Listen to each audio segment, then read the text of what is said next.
बिस्मिल्लाहिर्रहमानिर्रहीम। स्टूडेंट्स, मैं उम्मीद करता हूँ आप खैरियत से होंगे। आज हम अपनी क्लास 10th की केमिस्ट्री सीरीज़ के चैप्टर 11 ऑर्गेनिक केमिस्ट्री से लेक्चर नंबर 9 डिस्कस करेंगे। और आज के इस लेक्चर में हमारा टॉपिक ऑफ डिस्कशन होगा homologous series and formation of alkyl radicals. Students, हमारा जो चैप्टर 9 चल रहा है ऑर्गेनिक केमिस्ट्री का, इसका एक इम्पॉर्टेंट टॉपिक है होमोलोगस सीरीज। होमोलोगस सीरीज होती क्या है? तो होमो का मतलब होता है सेम और सीरीज का मतलब होता है अरेंजमेंट, यानी एक ऐसी arrangement that is based on similarity, यानी किसी सिमिलैरिटी की बेस के ऊपर जब आप ऑर्गेनिक कंपाउंड्स को एक ग्रुप के अंदर क्लासिफाई करते हैं, एक ग्रुप में अरेंज करते हैं, तो this is called homologous series. तो हम इसको डिफाइन करते होते हैं कि homologous series is a group of organic compound या is a arrangement of organic compounds. ये ऑर्गेनिक कंपाउंड्स की अरेंजमेंट है, या उनका एक ऐसा ऑर्गेनिक कंपाउंड्स का एक ऐसा ग्रुप है जिनकी केमिकल प्रॉपर्टीज सेम होती हैं। तो सिमिलर केमिकल प्रॉपर्टीज की बेस के ऊपर हम जब ऑर्गेनिक कंपाउंड का एक ग्रुप बनाते हैं या एक अरेंजमेंट करते हैं, तो दैट अरेंजमेंट और group of organic compound is called homologous series. Next हमारे पास है कैरेक्टरिस्टिक ऑफ होमोलोगस सीरीज, की खुसूसियात क्या होती हैं। तो सबसे पहली बात कि जो किसी भी होमोलोगस सीरीज के जो मेंबर होते हैं उन्हें हम एक जनरल फार्मूला से रिप्रेजेंट कर सकते हैं। जैसे अल्केन्स जो है वो एक क्लास या एक ग्रुप ऑफ ऑर्गेनिक कंपाउंड्स हैं, तो इसके जितने भी मेंबर्स हैं उनको जो जनरल फार्मूला है वो CnH2n+2 है, यानी उनके अगर मॉलिक्यूलर फार्मूला को हम डिराइव करना चाहेंगे तो यहाँ पर n की वो वैल्यू पुट करेंगे तो हमारे पास उसका मॉलिक्यूलर फार्मूला आएगा। इसी तरह अल्कीन्स के जनरल फार्मूला है CnH2n और अल्काइंस के लिए जनरल फार्मूला है CnH2n-2। किसी भी नेक्स्ट है the two successive member of the series differ by 1 unit of CH2 and 14 unit in their relative molecular mass. यानी जो होमोलोगस सीरीज के दो सक्सेसिव मेंबर हैं वो एक दूसरे से CH2 यूनिट के जरिए उनके दरमियान CH2 यूनिट का फर्क होता है, CH2 यूनिट या 14 यूनिट ऑफ मास। अब देखें क्या मतलब है इस बात का। मैंने ये आपके सामने एक टेबल में थोड़े से पहले 3 मेंबर अल्केन की होमोलोगस सीरीज के लिखे हैं। जो पहला मेंबर है उसका मॉलिक्यूलर फार्मूला है CH4 मीथेन। अगर आप इसके मॉलिक्यूलर फार्मूला में CH2 ऐड करते हैं तो आपके पास नेक्स्ट मेंबर C2H6 बन जाता है।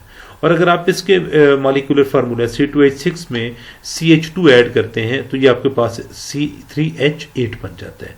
अब इन दो के दरमियान CH2 यूनिट का फर्क है, इन दो सक्सेसिव मेंबर्स के दरमियान CH2 यूनिट का फर्क है। इधर से CH2 को कम करेंगे तो ये पिछला मेंबर बन जाएगा। इसी तरह अगर हम 14 यूनिट मैस वाली बात करें तो हम कहते हैं लेट सपोज इनका मैस हम AMU में ले रहे हैं, तो जो मीथेन है इसका जो मॉलिक्यूलर मैस है वो 16 AMU बनेगा।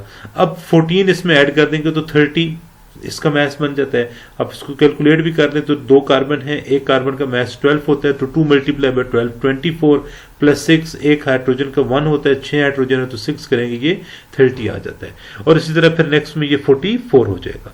किसी भी होमोलोगस सीरीज के जो मेंबर्स होते हैं वो उनके जो फंक्शनल ग्रुप है वो सेम होता है, एक ही फंक्शनल ग्रुप होता है इनका, इसलिए इनकी केमिकल प्रॉपर्टीज भी सेम होती हैं।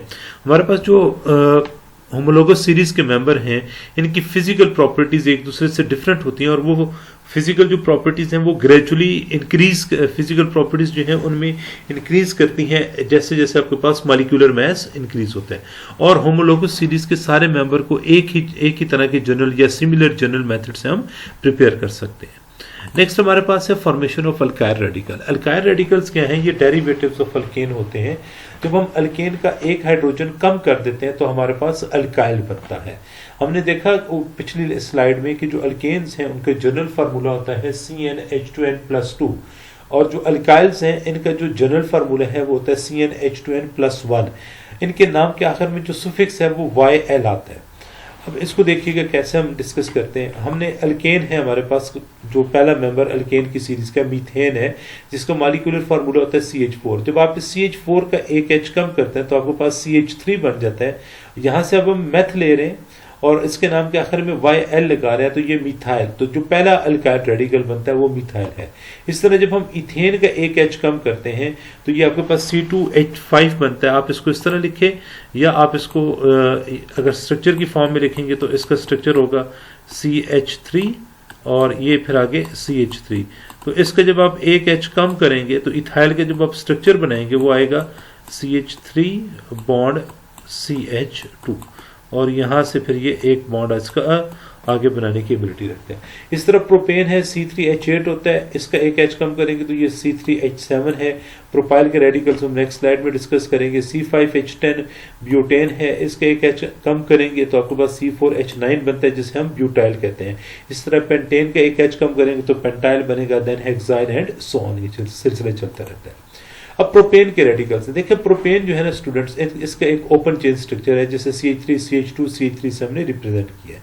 अब यहाँ से दो पॉसिबिलिटी है। अगर ये जो कार्बन है जो बिल्कुल एंड पे है, इनको हम टर्मिनल कार्बन कहते हैं।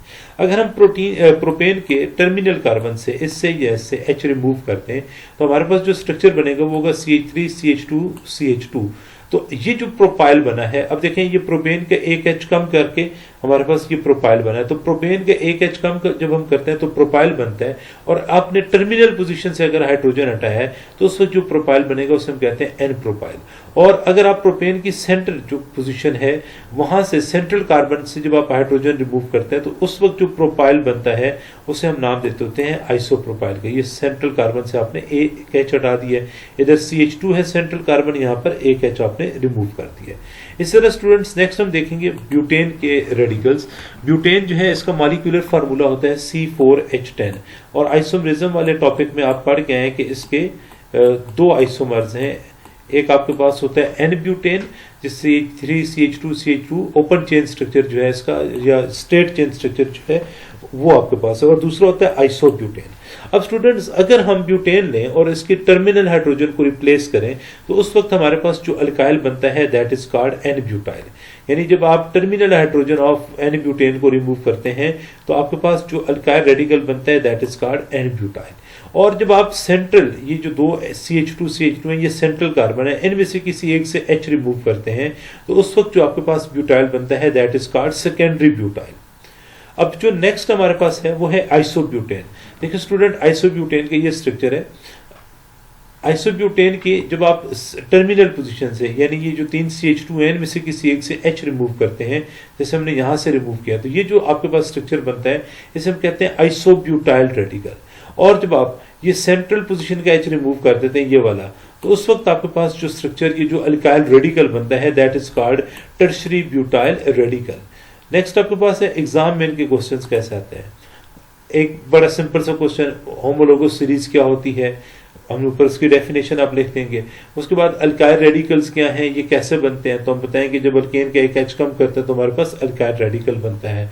उसके बाद how many alkyl radicals of propane are there, propane के कितने अल्काइल रेडिकल्स हैं, इनके स्ट्रक्चर बताएंगे। यही सवाल आपसे पूछ सकते हैं, एन प्रोपाइल और आइसोप्रोपाइल में फर्क करें। और फिर कहते हैं which alkyl radical is form by isobutane, तो कौन से अल्काइल रेडिकल आइसोब्यूटेन से बनते हैं, इनके स्ट्रक्चर नाम भी लिखने और स्ट्रक्चर भी ड्रॉ करने। लॉन्ग क्वेश्चन अगर इस टॉपिक से पूछेगा तो आपसे पूछेगा होमोलोगस सीरीज की कैरेक्टरिस्टिक्स क्या है। और फिर दूसरा ये पूछता होता है कि जितने भी ब्यूटेन के जो रेडिकल्स हैं वो ड्रॉ करें, तो इसमें फिर आप एन ब्यूटेन और आइसोब्यूटेन दोनों के रेडिकल्स को ड्रॉ करेंगे। मैं उम्मीद करता हूँ आपको ये बात समझ आई होगी। किसी किस्म का क्वेश्चन हुआ तो उसे कमेंट बॉक्स में लिखिएगा, आपको जरूर आंसर मिलेगा। Thank you very much.